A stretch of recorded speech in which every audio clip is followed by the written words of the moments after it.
I can't hear you, so if you want to talk to me, you gotta unmute yourself. Hey, Patty. Hi, how are you? I'm doing great. How about yourself? I'm good. I got this shadow in the middle of my face, though. You see that? I think it's from my phone. I'm like, okay. Got it. I'm doing great. I'm doing great. I'm letting people in, so just keep bearing with me while everybody logs on here. Are you back in town? I won't be back in town till the end of August. Nice. And I may extend it longer. How are the fireflies? I'm in Pennsylvania on a 20-acre farm today. I'm loving fireflies. They're so pretty. And the deer are awesome too. Nice. By the way, congratulations. I didn't. Oh, thank you. No. Thank you. I didn't say anything business-wise. Right. But I'm sure everybody will find out sooner or later. Hi, Tina. All I know is I lost my chance. You have to apply first. Oh, awesome. You're a nut. I love it. You're a nut. You're number one. Watch that. I know what that means. You're number one. Are you getting married? I am. See? Congratulations. That's sweet. Thank you. Thank you. Not today. Okay. Not today. So I have a question, Patty, once everything gets started. It's about, I have noticed that tenants, they're applying and making us go through the whole process, even drafting a lease, and then they back. Okay, I lost you, Sarita. They're applying, making you go through the whole lease, and then? And even emailing, because we do a DocuSign. Uh-huh. And then even after we do all that work, they're backing out. So I wanted to add to my process to take, once they get approved by the credit score, you know, the application process, I want to take holding deposits, like a $300 non-refundable holding. And I want to hear, no? You say no? Okay, so let me explain a process and a procedure to you just so we're all on the same page, okay? All right. You called it a deposit. Once you call it a deposit, that means it's refundable. Oh, okay, not a deposit then. Okay. Actually, you do want a deposit. You want a holding deposit. And with that holding deposit, you want a holding deposit agreement. So when I approve someone, what I do is I tell them that they need to pay the entire security deposit in full within 72 hours. Oh, so you still will go through the whole lease, you'll DocuSign. Hold on. I don't sign anything yet except tell them I need the full deposit in 72 hours. Okay. When they come to give me that full deposit amount, that's when I have them sign a holding deposit agreement. And basically what that agreement says is if they back out for any reason, I'm going to charge them daily rent for the time I took it off the market, from the time they gave me the money to the time they back out in writing. Great. Where do I get that form called the holding deposit agreement? On your website? I don't provide documents. I provide information. Right. So your apartment association would have a holding deposit agreement. If you're having trouble finding one, let me know. I can recommend you or point you in the right direction. Well, I'm a member of AGLA, so I'll get it from them. They have a holding. Okay. Perfect. They should have a holding deposit agreement, but that's what saves you. And then let me go a little bit further into the process just so we're all on the same page. In the event that they do back out in writing, you're going to charge them daily rent from the time they signed that document to the time they actually backed out in writing. Let's say it's 18 days. You're going to charge them 18 days of rent out of that deposit, and it works the same way when they give you that notice saying they're backing out. That's day one. You have 21 days to do your disposition, and basically you do a disposition and charge them daily rent. Okay. Does that make sense? And it's the whole, and it's not the lease that they. No, it's a holding deposit agreement. I don't have them sign the lease contract until I'm ready. I have all my money. I've done my walkthrough inspection. I'm ready to hand them the keys and they're ready to move in. That's when they sign the lease. So in other words, you sign the lease in person. You don't do DocuSign. Like Well, you can do DocuSign at a property when you're doing a walkthrough on your tablet and just have them e-sign right there. Oh, and this thing called a walkthrough, I thought walkthroughs were only for people moving out, not moving in. Oh no, you want to document the condition of the property at move-in Move in. and have everybody agree and fill out that paperwork. That Yeah. way, when it doesn't match at move out, you can charge them. And you should Okay. take a lot, you should take a ton of pictures also. Well, I always Yes. take, yeah, I definitely take photographs, and I tell my tenant, take photographs when they move in, but you're saying it's better to walk through. Absolutely. Do that walkthrough checklist in their presence. Have them sign it at hello. Got it. Don't, That is don't, the don't depend just on your tenants to take the pictures, take your own. yes. Oh, I And always don't take give them that walkthrough at the inspection and expect them to fill it out and turn it in back to you. That is your tool, not theirs. And if you give that responsibility to them, forget it. You lost your power. Right. And later, as we get along and things start to unfold, I will teach you guys how to do a very simple move-in inspection where you're doing your walkthrough and all your documents. It shouldn't take you longer than 30 minutes to do everything. I'll teach you some tips. I'll teach you my shortcuts, if you will. Great. Thank you. No problem, no problem. Anybody have anything else they want to talk about? I wanted to ask, sorry, go ahead. Go ahead. Oh, I thought someone else was speaking with me. I wanted to ask if there's any update regarding the moratorium for the COVID. Well, here's what I have to tell you. Federally, technically, the eviction protection ends this week, I think, Friday. End of the month, right? Federally, yes. The federal protection ends the end of this week. They may extend that. That would be evictions for people on Section 8, federally funded housing, things like that. So as far as the rest of the moratorium, here's what I have to say to you guys. Buckle up. I don't think they're going to be lifting anytime soon. They put us back. They closed hair salons again. They're closing things back down, not reopening things. I think it has to do with testing because 2 months ago, we weren't doing testing, we were treating. Okay? Now we're testing. So all of a sudden it's scary how many people are infected. And in the very beginning, they told us big numbers infected, low numbers death rate. That hasn't changed. So don't let this part of it freak you out or panic you. Oh, we're going back on lockdown. No, we started testing again. That bottom line, we stopped for a long time, like 2 months, and we're just treating.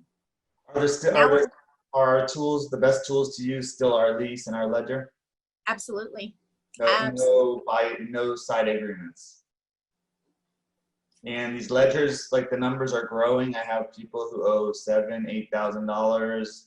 Owners are like upset. Nothing I can do about it. There's nothing you can do. There's nothing I can do. There's nothing our governor can do. I mean, it is above and beyond our control, unfortunately. Okay. We are forced to give them a loan. But at the same time, the banks are kind of forced to give us a loan. But you know, at the end of the day, that's going to favor them and not us. So be prepared for that. Be prepared for oops, you know? Do you have any advice on how to get an owner off my back that's just relentlessly like, can you send her a note? Can you call her? Can you, like, yeah, we sent her the ledger, you know, I can't do a 3-day. What would you like me to do? Did you want me to invite a lawsuit to your front door, sir? That's how I would answer them, because then they hear themselves. And sometimes we need to be that blunt with them. Okay. I didn't think you wanted me to invite a lawsuit to your front door, but if you'd like me to, I'd be more than happy. Right. I mean, let them hear themselves, because then they'll start to realize, oh, wait a minute. Yeah, I'm getting a little crazy here.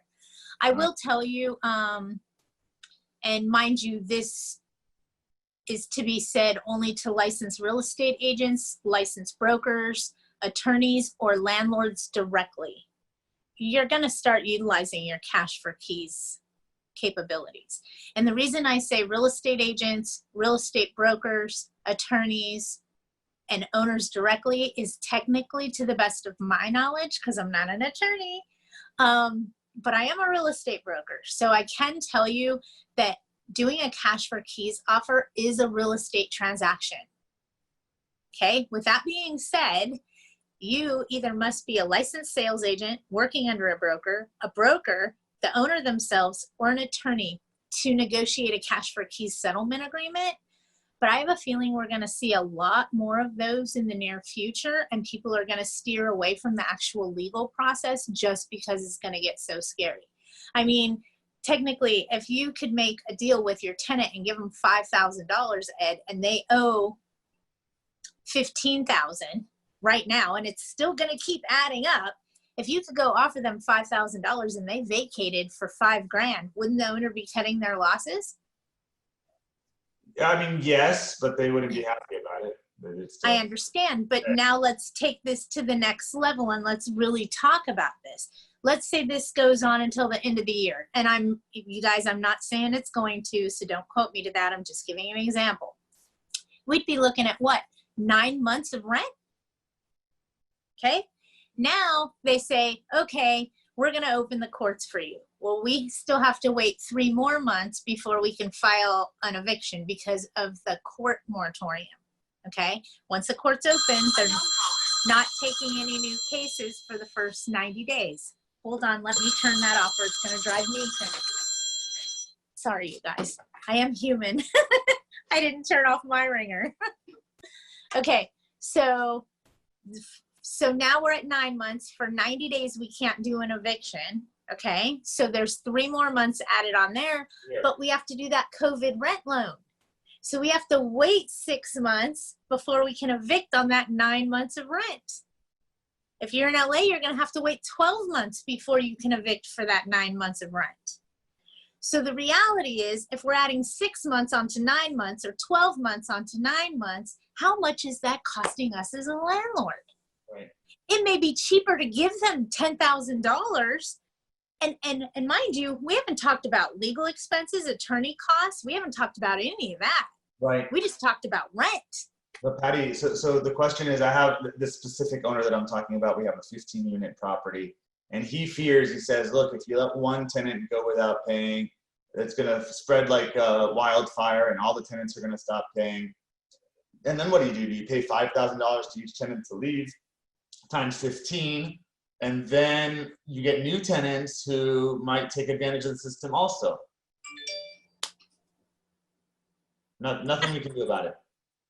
How do I protect myself as a property management company? Do I need to Your new tenant must meet your criteria and qualify to live there. Right. But so did the old tenants, but they could still take advantage of the... Life happened. I get it. I get it. You're going to have those few people that are going to challenge the system just because, and forgive me for saying this, but I am human. I call them the gimme generation. Give me this, give me that, give me everything I'm entitled to. Gimme, gimme, gimme. You know, I'm a single mom with 3 kids. A lot of people don't know that. I'm not a gimme. I'm a go get. If I want something, I go get it. I work for it. I make it happen. I set goals. So just the gimme doesn't sit well with me, if you will. Right. I've never been that person. I don't want to be that person. And you can't dwell on that. Does it have to do with their schooling, their upbringing, their generation? You call it whatever you want. I call them the gimme gimmes because they're gimme this and gimme that. So, and it just doesn't fly with me well. So, I mean, I know what you're making on unemployment. My daughter's on unemployment, and she makes $2,000 just for filing unemployment. Not even her unemployment pay a month. Right. A month. So Patty, I think I know the answer to this. I'm just going to ask it because I want to. Go ahead. So, do I need to do anything to protect myself as a property manager from the owners? Can they come after me? And I assume the answer is they can't come after me because I'm following the law. Well, I'm going to say this to you the nicest, simplest way that I can. If they want to go after someone, it's not you that's making these rules. Right. Okay.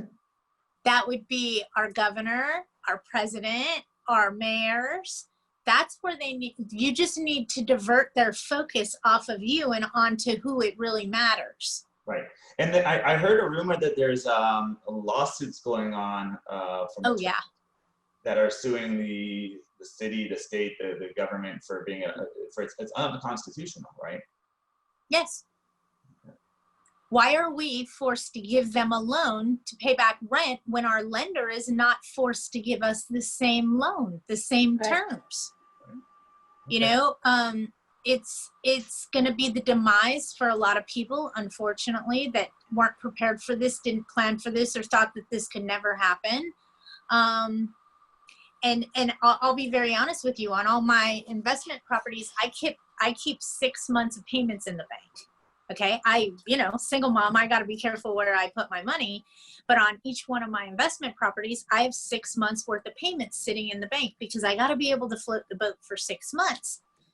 You know, that makes the most amount of sense. But here becomes my question. How many months are we going to be doing this?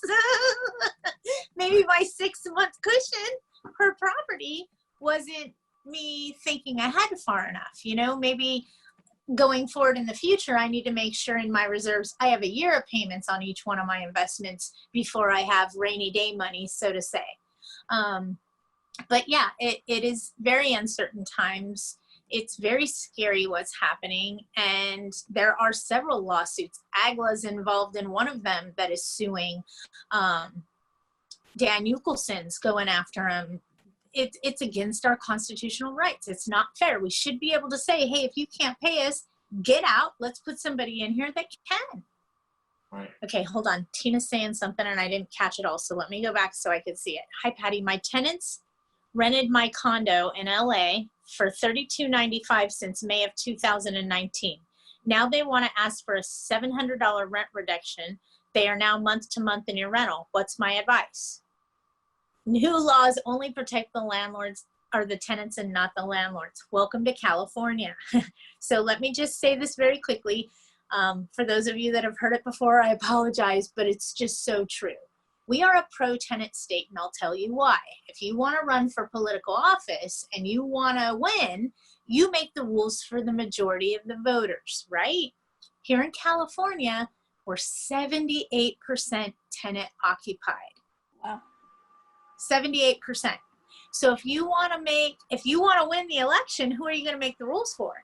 The majority, right? The majority here is tenants. Hence why we're a pro-tenant state and everything teeters on favoring the tenant. Don't think that COVID's going to change that, okay? If you think COVID's going to change that, you are sadly mistaken. This is not going to benefit us as landlords. It will benefit them as tenants. Sorry, I hate to be the bubble burster and the dream crusher, but I'd rather be straightforward with you guys than have you angry and frustrated with me later. So what is my right now, Patty? You're right as far as what? $700 rent reduction. They asked you for a reduction. It doesn't mean you have to give it to them. Okay. Mine asked me for a swimming pool. Okay. Okay, so you guys are hearing what I'm saying to you, okay? Well, it doesn't hurt to ask. It never hurts to ask. And they're asking. Great, no problem. Unfortunately, I'm not going to be able to do that at this time. But if you're going to be short on your rent, let me know. That's what I did, but they threatened me to not pay for 12 months regarding that new law. Uh-huh. Yeah. And they have that right and that capability, and you just smile and say, well, I'm trying to work with you. I'm not charging you any late fees at all. Okay. So use that to your advantage, is I'm not charging you late fees because you can't. Okay. Okay. I'm not charging you interest on any loan period. If you need a little bit of a loan to help you through this, I'm not charging you interest because you can't. Okay. So just make it seem like you're being wonderful to them by not charging interest and not charging late fees. The reality is you can't do that, but they don't all know that. Okay, got it. You know, just try to be, you know, I'm doing my part too. I'm not charging you late fees. I'm not charging you interest. You know, this is uncertain times for all of us. And just try to divert it back to what you're doing for them. Okay, great. Okay. But Yes, unfortunately, I'm not going to be able to forgive $700 of the loan. That would put me negative in my mortgage. And that just doesn't make good business sense to me. Oh, awesome. Okay. So, Patty, I have a question. Remember, they don't know your personal business. They only know what you tell them. So be careful what you tell them. Okay. Patty, are condos, because it's a condo, is it not, it's everything that's rented, house or condo, right? Under the law that the stay-at-home order? So even That though is yeah. all residential dwellings. Oh, then the next question I have regarding her situation and mine is, would you advise us just not to rent to anyone, right? Is it maybe cheaper to hold off our properties off the market for a couple of months? That's the decision that you need to make. I can't make that for you. If you have someone standing in front of you that meets all of your criteria, they have money, they're an essential employee, and I'm just talking out loud. Let's say they work at a hospital. Let's say they work at a grocery store. We know they're still working, so we don't have to factor in the unemployment could run out, yada, yada, yada. So we basically need to really... Sarita, I lost you. You basically need to keep our criteria for our standard. Absolutely, right? Absolutely. Yeah. And follow it spot on. Spot on, right. Spot on. They either meet your criteria or they don't. Yeah. And you do have to count unemployment as a source of income. Just so you guys know, even though it runs out, if you deny them because it's not permanent income, that would be discrimination against their source of income. So be careful. Food stamps, welfare, Social Security, disability, unemployment, even though it runs out, it still has to be counted as income. Okay? And don't shoot the messenger. Tina, I saw you had another question. I'm going to go back and see what that was.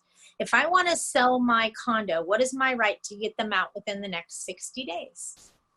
Do you have a 12-gauge shotgun? What? It's probably going to get them out quicker than the 60 days you're speaking of. I'm just talking out loud. Currently, you can't serve a notice to terminate tenancy. We have a government order to shelter in place. They have bigger teeth than all the rest of us. We can't terminate tenancy. We can't increase rents. We can't do a whole lot of nothing. So unless they voluntarily to move out themselves, right? Correct. The other option you could consider, and I'm choosing my words carefully so that I'm not steering you or telling you what to do, is a lot of people are considering cash for keys offers. Oh, okay. Okay. If you want to sell and you need it vacant, or for whatever reason, you may want to offer them $10,000, be out in 15 days kind of deal. And I know you didn't want to hear me say that, but start thinking about it. If we're on lockdown for 3 more months, that's 3 months of rent you're not going to get because once you serve that notice and it expires, you can't take any rent. Oh, I see. You can't do this, you can't do that. So now, where are we? How much money have you spent? How much have you lost in rent? And we haven't even been to legal counsel yet. You know what I mean? There's going to be a lot of people in the eviction process once the courts open up. And hear me out, okay? I'm not talking about non-payment of rent. I'm talking about the people that have been sitting home drunk because they don't have anything else better to do. They got plenty of money coming in because they got their unemployment and they got that hazard COVID pay of $600 a week. So they're sitting at home buying stuff on the internet, getting drunk. They don't have anything to do. They're causing a nuisance and a disturbance in the property. A lot of these landlords are having to deal with these people that are running around drunk, half naked all the time, and they can't evict them right now.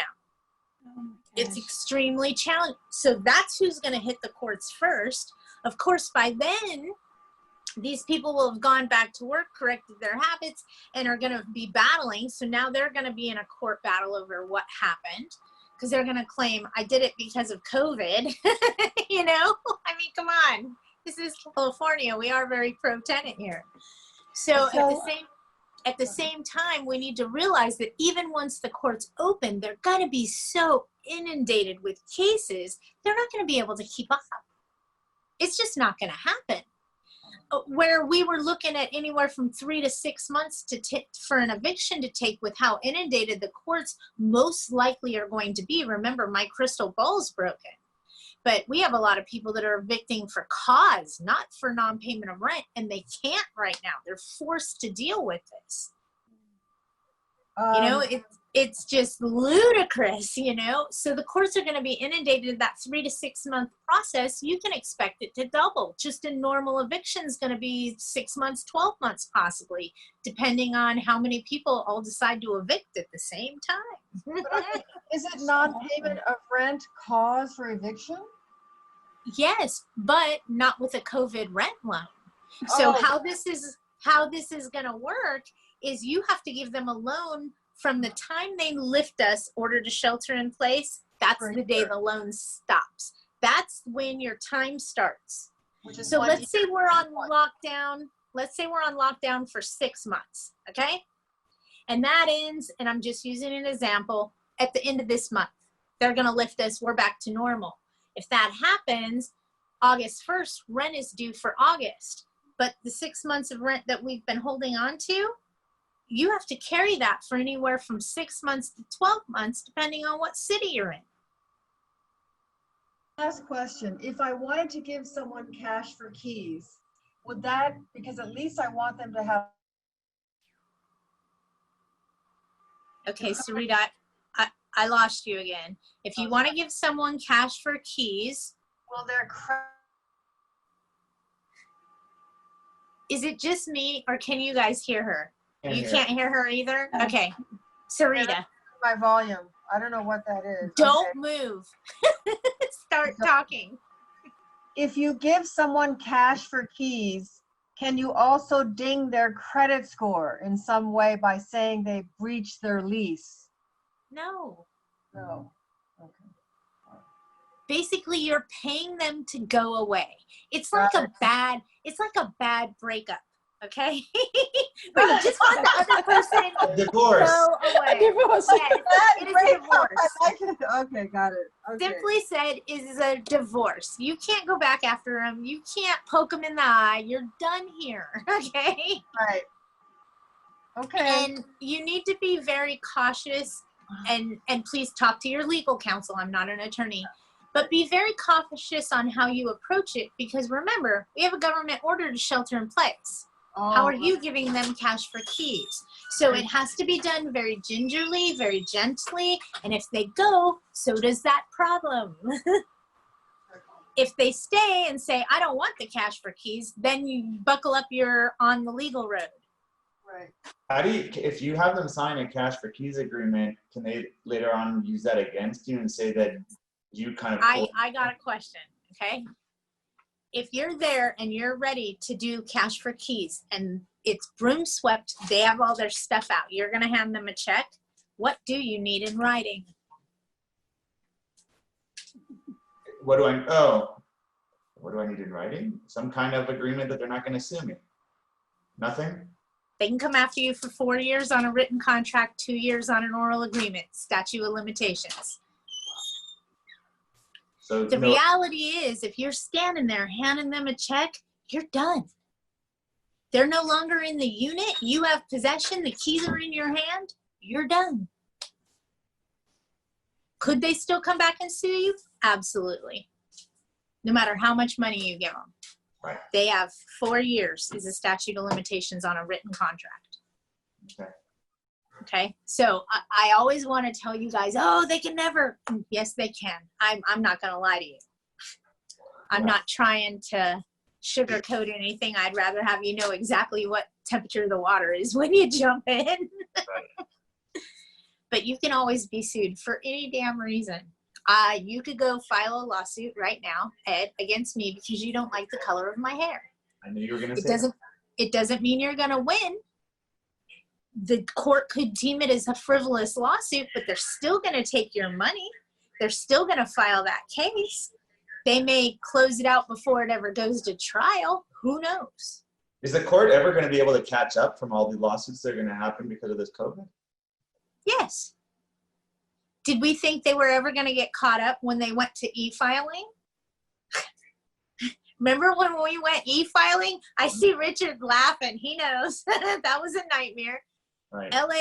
All of LA County court systems just went bleh when they went to e-filing because they switched everything they were doing.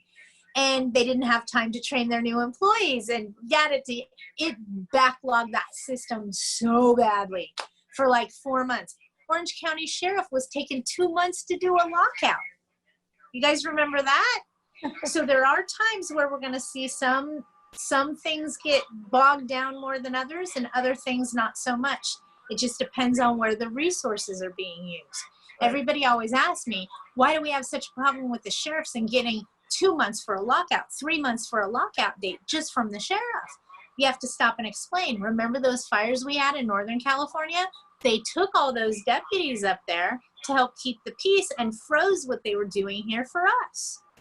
So there's always a reason why those resources get moved around and why we get bogged down. We don't always remember what those reasons are, but eventually they do get caught up again. Things start to flow. It's just frustrating when it happens.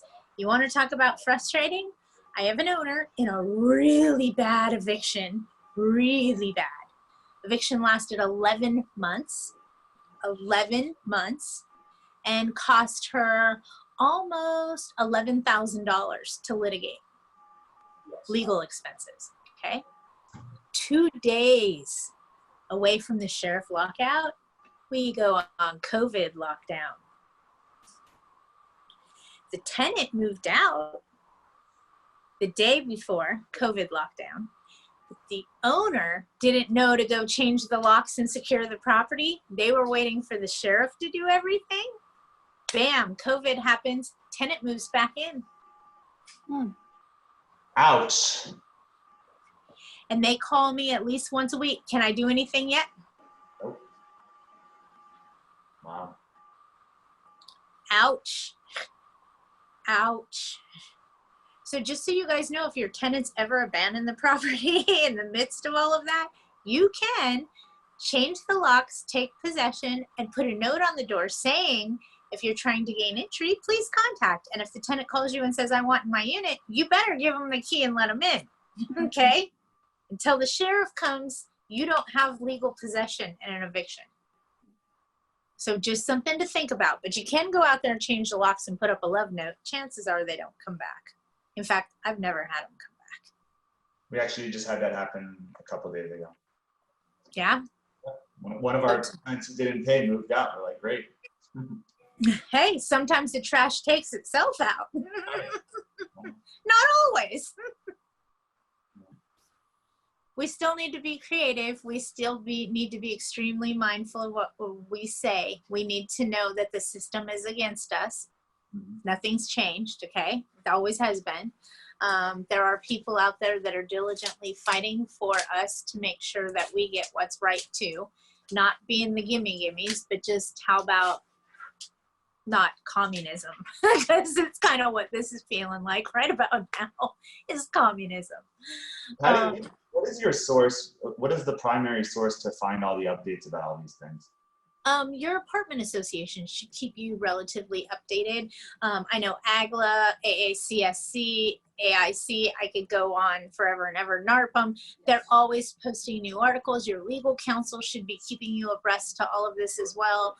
Okay. I watch it consistently. I try to keep quiet unless it's, hey, you guys need to contact your congressperson about this. This is really bad.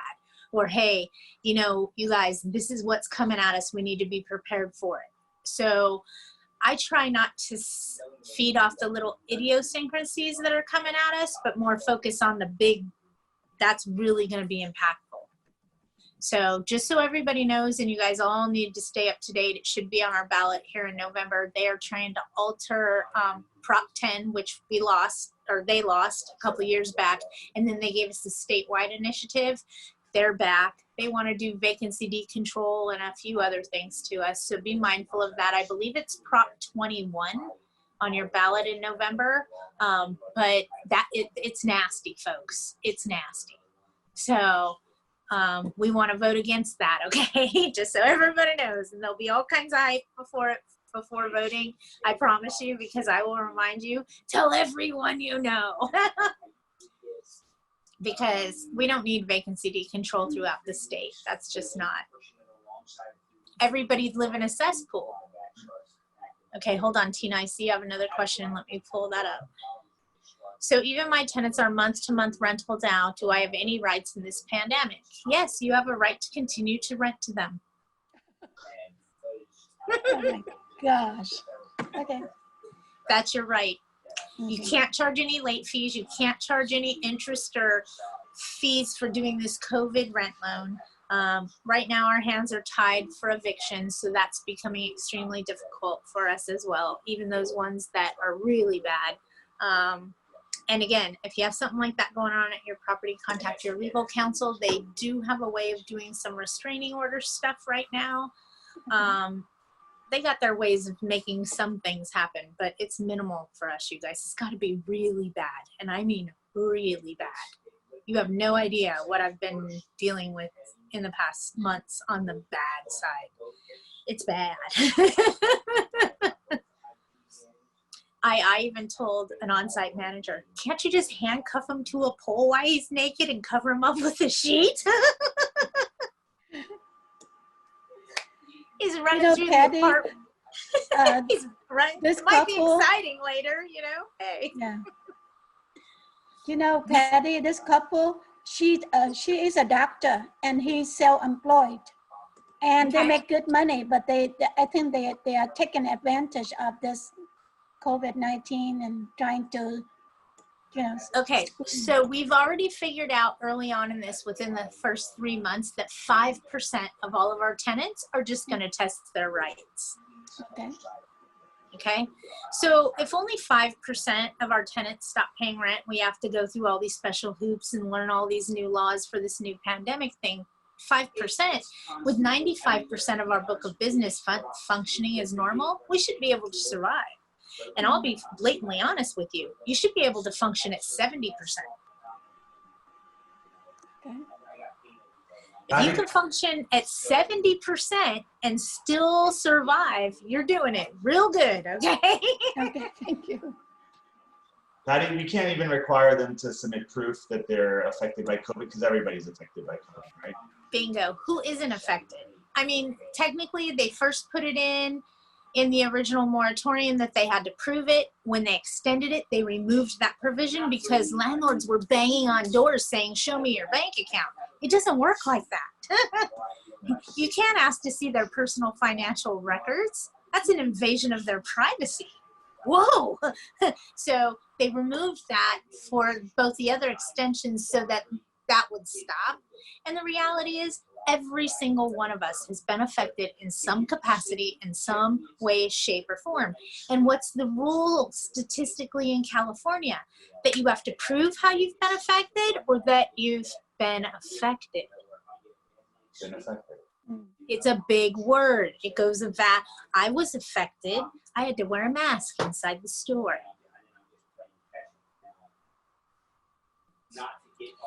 Okay, I was affected. I was affected by that. It affected me. You hear what I'm saying? I know you don't like it. Nicholas is shaking his head going, no, this is ludicrous, Patty. I'm not having it. But the reality is, remember who we are. We're the landlord. They're the tenant. They have all the rights in this state. So don't get mad. Don't get frustrated. Don't get angry. Just let them go run on their little gimme rant. Eventually, they're going to have to come forth, and that's going to have to be taken care of. That's going to have to be paid. That's going to have to be rectified. And I'm honest with you, as a single mom with 3 kids, if I went back 20 years in my life, okay, and I was your tenant, all of you guys, all of your tenants, I would be holding my rent. I'm dead honest with you, because I wouldn't know what was going to happen to me next month. Or am I going to get my job back? Is this all a lie? What's happening with the government? Are they being honest with us? I mean, come on. We've all questioned ourselves in the last few months. When you're responsible to keep someone else alive, you're going to hoard. And I'll be very honest with you, I would hold that money, and the day I went back to work, I would pay you everything I owed you, because I would know that I would be okay going forward. Yeah, But you for would. the time being, okay, one more time, Ed. Oh, I said you would just hold the money, put it in an interest-bearing account, and whatever you earned on that, it's yours. You know. Well, I would be petrified that I would lose my job, that something, you know, and it's that person that I'm like, don't mess with them, because they're gonna make it right. And I would make it right as soon as everything went back to normal and I got to a level of comfort that I felt good with. Or maybe we're sitting on 6 months of rent, I might pay 2 months and hold 4. You get what I'm saying? To where at least you were getting something, but I had more of the cushion. I had more of a comfort level, if you will. Right. Okay. So when you start thinking that way, you can't totally blame the tenant. We don't know what their personal issues are. I mean, are they a single parent with kids? Because I'll tell you right now, I would have done it. I would be holding my rent right now. You may be lucky if I paid April's rent this month. Just because I was scared of what the future was or wasn't going to bring. And when you are your plan B, it's scary.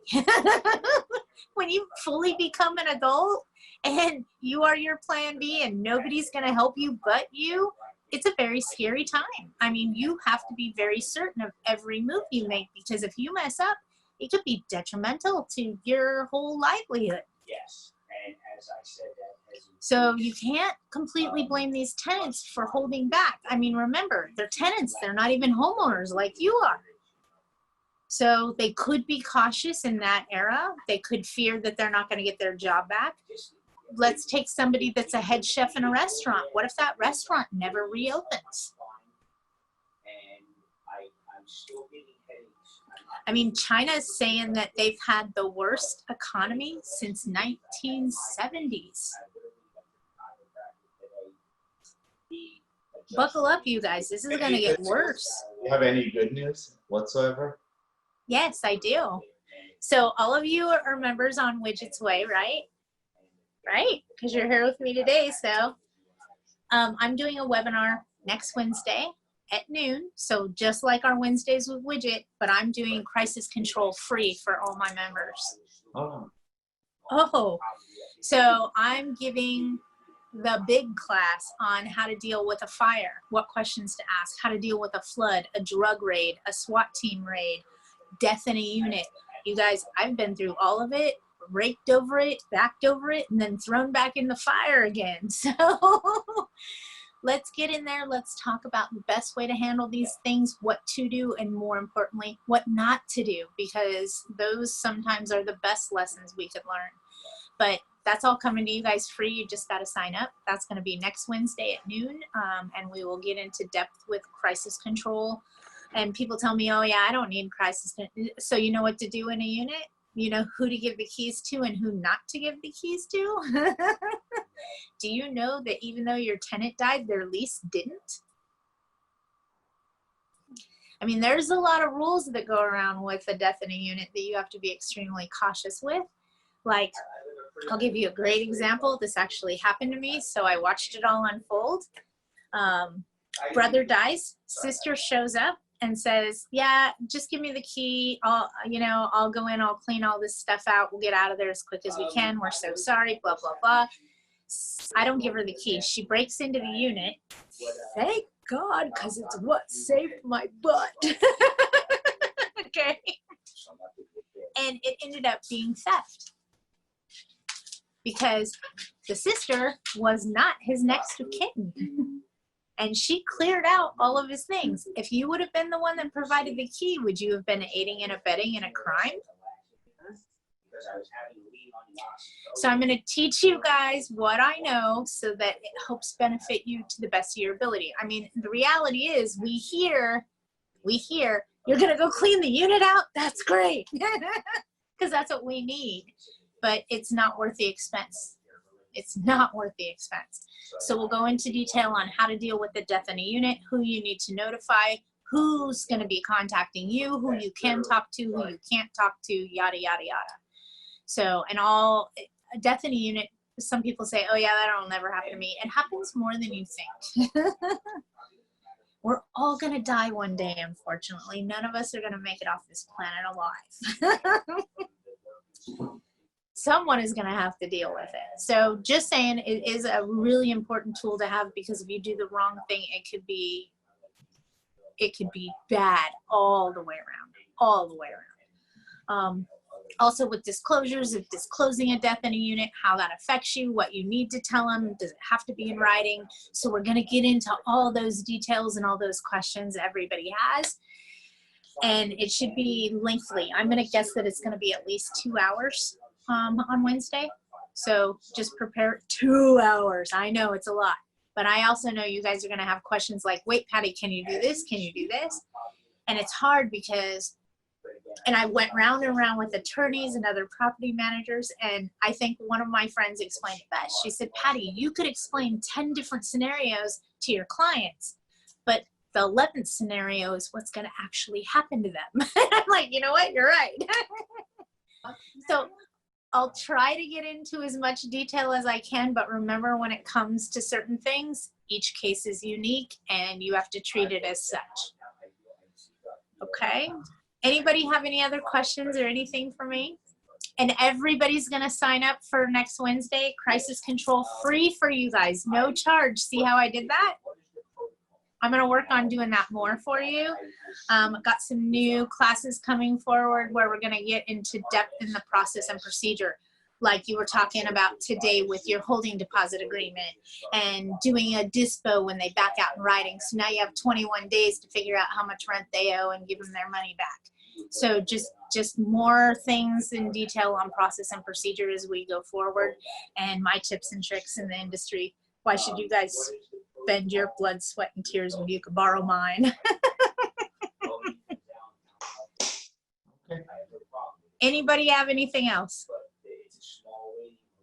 No? Okay, I'm going to end it for today. You guys all know how to find me if you need me. I'm going to go plan a wedding.